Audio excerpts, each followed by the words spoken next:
And welcome, everybody, to another amazing episode of the Andrew Cooperrider Show. Of course, I'm your host, Andrew Cooperrider. And for those of you watching on video, you'll see I'm not alone. But those of you listening in the audio-only format, I am joined today by Thomas T.J. Jefferson. Thomas Jefferson is running for House District 45. House District 45 against Killian Timoney. He's the current Republican incumbent there. So thank you all for joining us. Like I said, as always, please like, comment, share, subscribe. If you're listening to this on Facebook or wherever, you can always listen to the audio-only version. It's available on any major podcasting platform, iHeart, Apple, Spotify, all those places. Great places. Please listen. If you like the show, leave a 5-star review. And if you don't like the show, don't review it because nobody cares about your opinion. Okay, so with that being stated, thank you. There's somebody here to laugh at my jokes. So with that being stated, let's dig into it now. Now, Thomas, I want to deal with the elephant in the room. Your name is Thomas Jefferson. Some could say that is a blessing for somebody that has decided to get into politics. How'd you end up with such a monumentous name? Well, Andrew, thank you for having me, number one. But my great-great-great-grandfather went ahead and did a family tree and found out that we had a relationship to Thomas Jefferson. So they decided to go ahead and start the family name up again. And I'm the fourth. Now it stops with me because I have two wonderful daughters, Stacy and Sarah, but obviously they can't, forward the family name anymore. No. Women can have. Oh, that's right. I'm sorry about that. Yeah. But my wife went ahead because she's big into genealogy, and she went ahead and traced it back as well. And it's through Thomas Jefferson's uncle, how we are related. Oh, to him. okay. So it's kind of neat. So you are related. Yes. That is your given name, Thomas Jefferson the Fourth? The fourth, Thomas Harper Jefferson the Fourth. Yes. Look at that. Okay. Because, there's a politician that always runs against Thomas Massey who legally changed his name to George Focking Washington. Now, over the years, I was in the car business for 38 years. And over the years, I sold 3 or 4 cars to George Washington. Really nice guy, about 6'5" black guy. And just great guy. Right. He and I became good friends, and over the years he would never go anywhere else other than just talk to me, and we do business. So your background's cars. You're in cars for a long time. That is correct. I moved here from when I was 19 years old, and just 5 years ago, of course, Yeah. Okay. Yeah, sure. I'll believe that. No. Yeah. Anyway, I started selling cars, and I've had every position in the car business, from selling to general manager, finance, and everything, for 38 years. And I retired about 2.5 years ago. DJ, I sold cars for a short little bit. Mm-hmm. Sold cars for like 3 months. I averaged in my first 3 months selling like 15, 16 cars a month, which I'm told is pretty good. It's great. That's top salesman. I was the top salesman, yeah, but I quit. And I quit because I hated car sales managers. And what I realized is that some of the bad stuff about buying a car was that the car sales manager was always breathing down the back of the salesman. I remember once I was penciling my second deal of the day, and my car sales manager yelled at me for not walking fast enough. So the next day I quit. What kind of manager were you? What I pride myself in, every store that I became a manager at, I was in sales for 3.5 years, and then I became in management after that. The turnover was very, very little. The reason why is I would never, ever mistreat the people. I thought about what they asked me to do as a salesman. I up into including getting their dry cleaning when I wasn't with a customer. Yeah. That sounds about right. Yeah. Horrible. Go ahead. I need my dry cleaning picked up, down the road. I'm not going to do that. But also, presenting an offer from a customer, and if it wasn't presented in the correct fashion, I would have the manager cuss me. Yeah, been there. Yeah, that's what happened. Yeah, cuss me and rip up the paper and say, present it correctly. I always vowed whenever I became a manager that would not be the culture there. So that's good to hear. So car sales for some time, sales is a high turnover industry. So I ask, with your experience that you have from the car sales, workforce participation rate, one of the biggest problems we have in Kentucky right now is that we have an abysmal around 55% workforce participation. From your experience managing, especially in what is traditionally a high turnover environment, what do you think we need to do to fix that? Well, problem? Workforce participation, it comes down to people wanting to work. I mean, and being in sales, period. It doesn't matter if it's cars, furniture, it doesn't matter. There's a lot of hours there. And unfortunately, there's a lot of people that don't want to work a lot of hours. So we need to change that culture and encourage them to say, listen, if you want a better life, if you want to have a better life, then your family, your mom and dad and stuff like that, you need to go ahead and work harder, or just doggone give up. And I hate to say that, but a lot of them are giving up right now. They just say, I'd rather live in my mom and dad's basement and collect government subsidies and work part-time on the gig industry and make 20 grand a year and be done with it. Talked about this on the podcast last couple of days at some point about twofold. One is that it is a different world as far as the expense of thriving. Cars, for an example, let's go to cars. Cars are more expensive now than they were, even proportional to inflation. But at the same time, the average new car has a lot more features and qualities that cars didn't have 20, 30, 40 years ago. And so obviously, that plays into part of what it costs. And so the cost of thriving is so much more than it used to be because of the level of luxury we have available to us. And because of that, as well as feeling like you can't succeed, the younger generations, to your point, they give up and they don't even try. How do we paint that picture to them that they can succeed? Andrew, I think the definition of thriving has altered right now. When Denise and I Denise is my bride of 37 years. I love her. She's the best thing in the world to me. But the thing is, when we got married, thriving meant we can afford a very, very entry-level house and pay our bills. And she was working full-time as an accountant, and she was working for Long John Silver's over there on Harrodsburg Road. And I was a salesman, and then became sales manager at Conrad Chevrolet over on Richmond Road.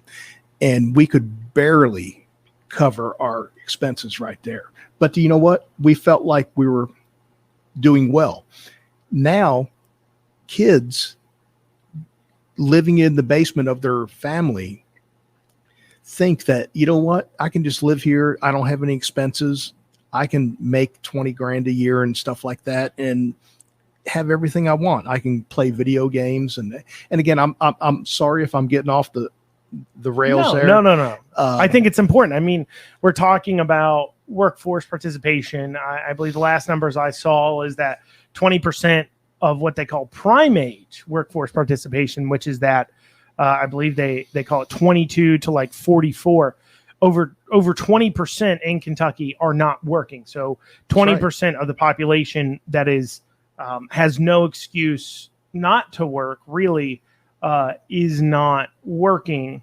And I think you hit upon something important there, where as you're saying that, I was thinking about and how this generation has access to seeing all these peers and how they live. And to your point, I think the definition, and I think I mentioned this week once again in the podcast, but the definition of success has changed. It has changed. Absolutely. I agree 100%. $3 million house, driving the newest upon newest car. You know, there's no honor in just being able to pay your bills. Right. You know? I mean, over the years, I saw in the car business, I've looked at, I was in finance for 20 years. And I would see people that were making, jointly $300,000, $400,000 a year in income, and they were 2 paychecks away from being bankrupt. They had a great house. I'm sure that half their house weren't even furnished by any means. I mean, because the thing is, they couldn't afford anything. Their car payments were $2,000 and it was terrible. I mean, I would sit there and say, why are you trying to trade? And the reason why they're trying to trade is because they wanted to keep up with the Joneses. And that's all it was. And I hate to see that. I really do. You ever seen that movie? With Keeping Up with the Joneses, with the fake family. Do you know what I'm talking about? I think I do. Where it's a movie about of course it's a movie. I said it was a movie. It's called, I think it's either called The Joneses or Keeping Up with the Joneses. And it's a family, a husband, wife, son, daughter, teenage high schoolers, but they're not really a family. They're right. a group of 4 people who are paid to go into a community, become influential, and then everybody wants the greatest, best stuff that they have. Right. And so companies use them. Yeah. And companies use them to kind of sell their product. And it's a great, I think, movie to comment on that consumerism. So wrapping it around.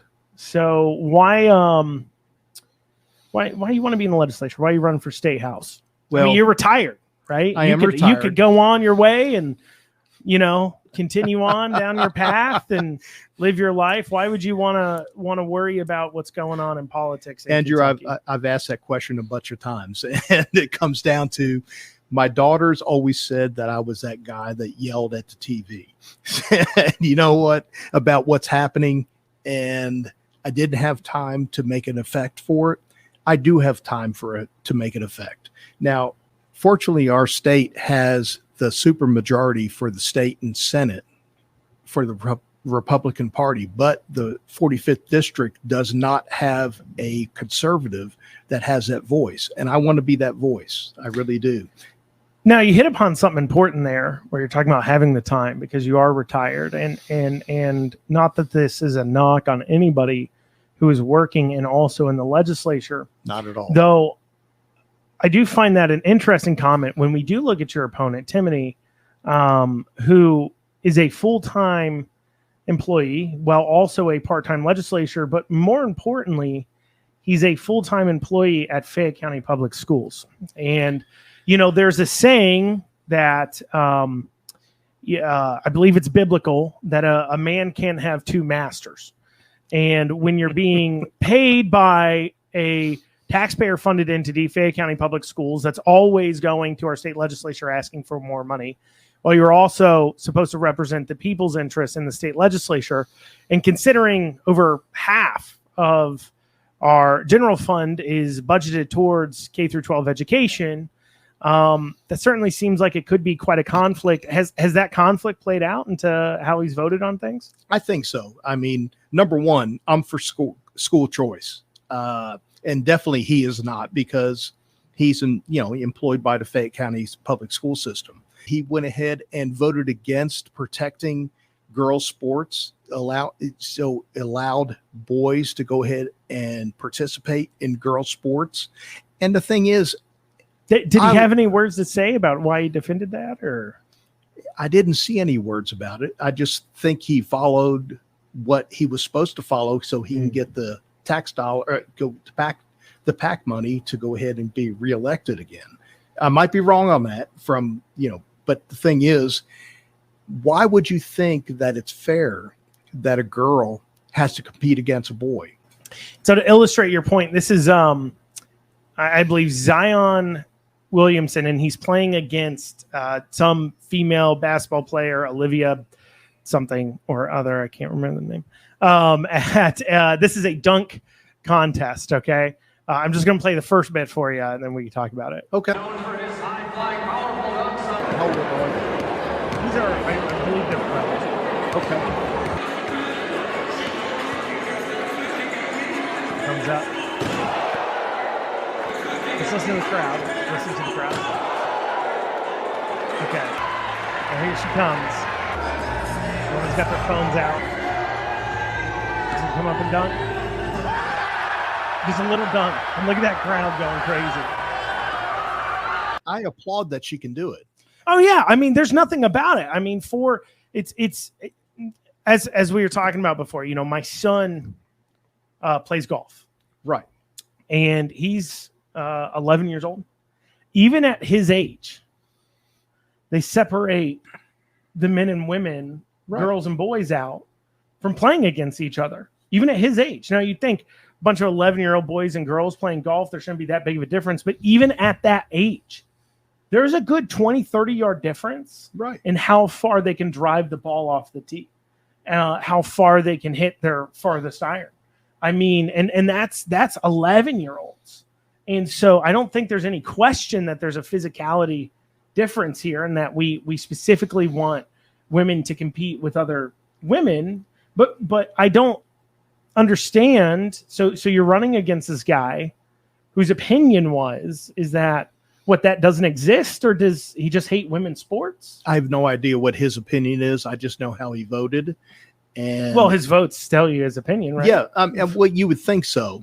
I think men are superior in almost all sports. It comes down to, if you have a men's team, it doesn't matter what sport it is. It doesn't matter if it's soccer, football, baseball, basketball, hockey. It doesn't matter. Even field hockey.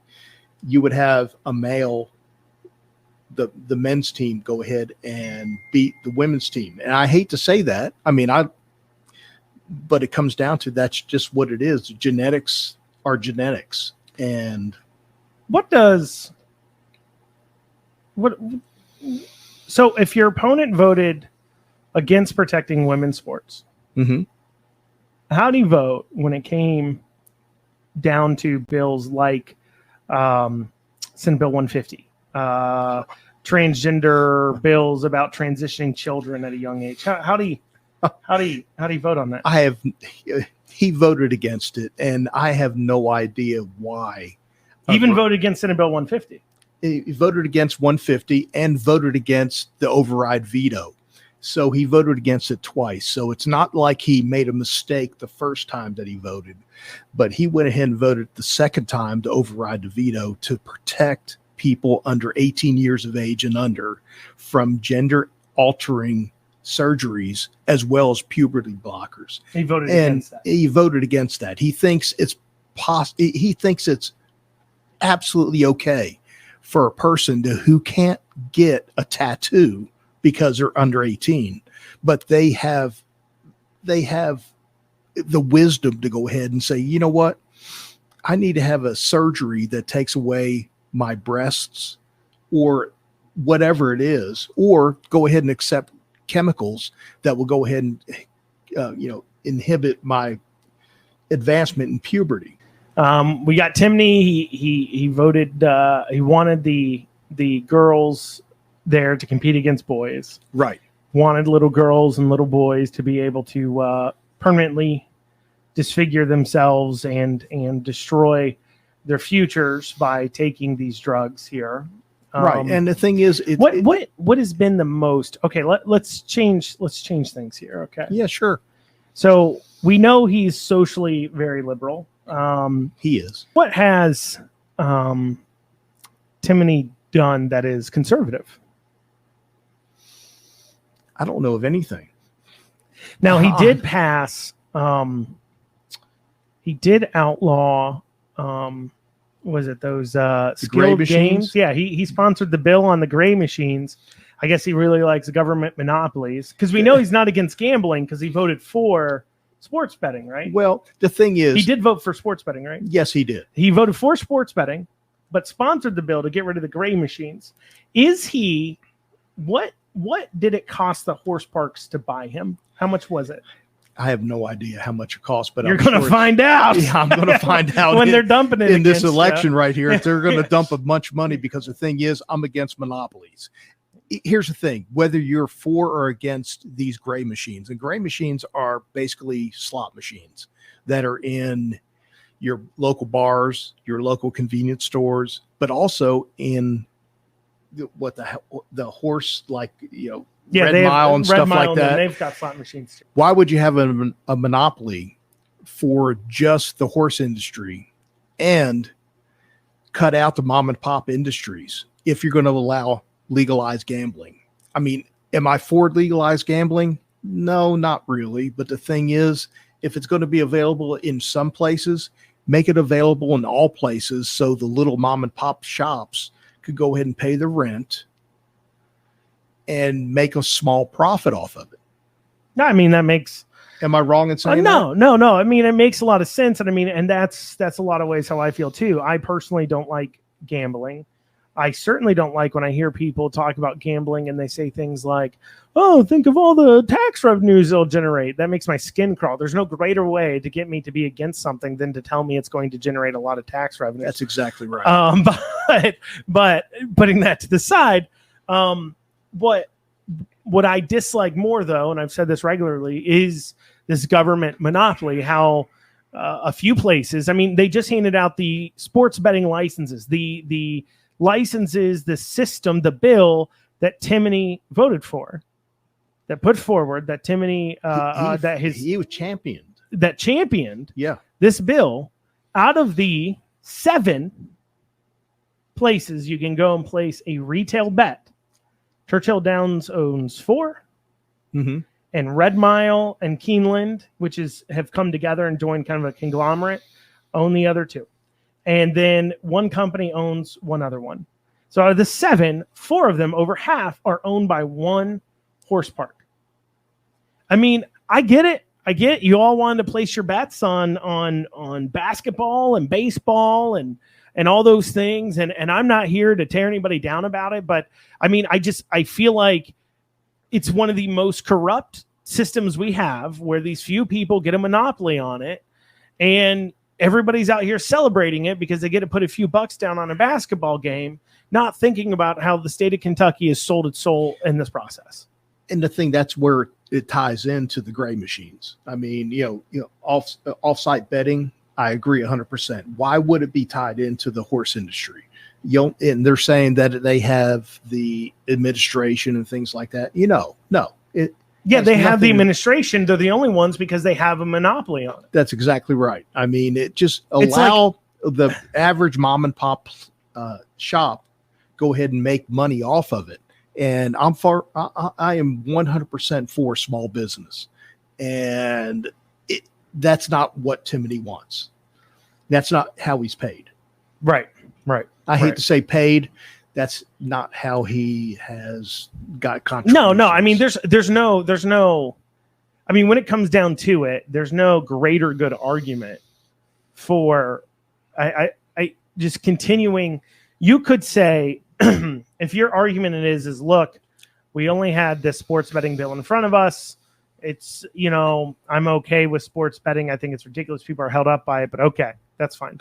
But how can you justify, how can you square this circle when you are against gray machines but for sports betting? What is your principle here? Because sports betting, you want to talk about gambling. I mean, they want to talk about, well, it's off-track gambling, it's destroying communities, blah, blah, blah, blah, blah. Right. How can you say that? Well, sports betting, you now are allowed to do through an app on your phone. What's more convenient?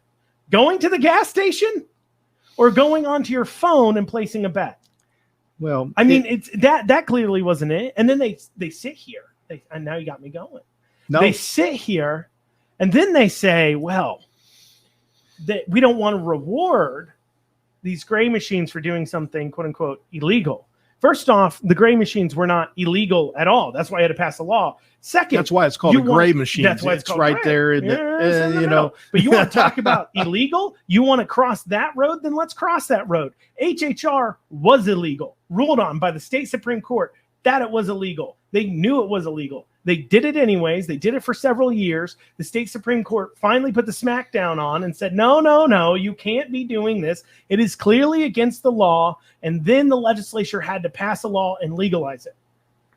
The same thing they were saying the gray machines were doing was literally how the horse industry got HHR in the first place. It's follow the dollars. That's all it comes down to. I mean, who's going to fund what candidate and what politician to go ahead and pass these rules? It's hypocritical. It really is. It really is. And that's, I think, what drives people crazy. So let's wrap up with this question here. Okay. So one, how can people support? Well, it's going to be a two-parter. Okay. Sure. How can people support you? Well, pray for me. Number one.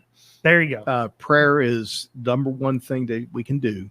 Number two, you can go ahead to my website. It's TJ4KY. It doesn't matter if it's the number 4 or spelling out 4KY.com and donating because I need, I hate to say this, but politics comes down to money. It really does. I hate to say that. I'll say it for you. You ready? Yeah. You ready? There are forces out there that are willing to spend thousands upon millions of dollars to subjugate you and to destroy your life.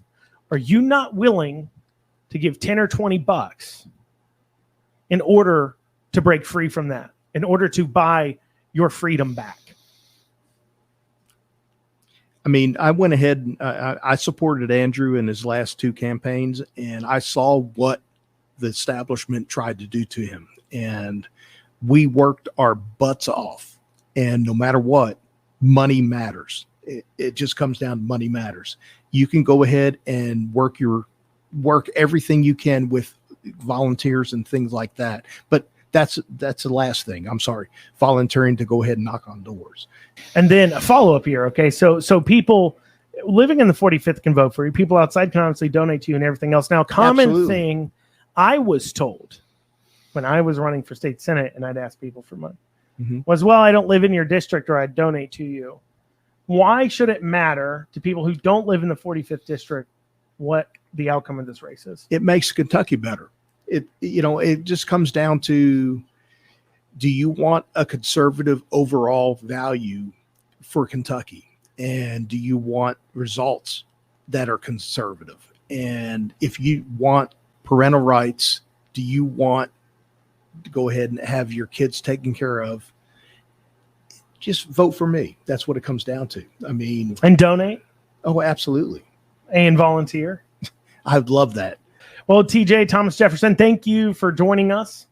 That's TJ4KY.com, TJ4KY.com.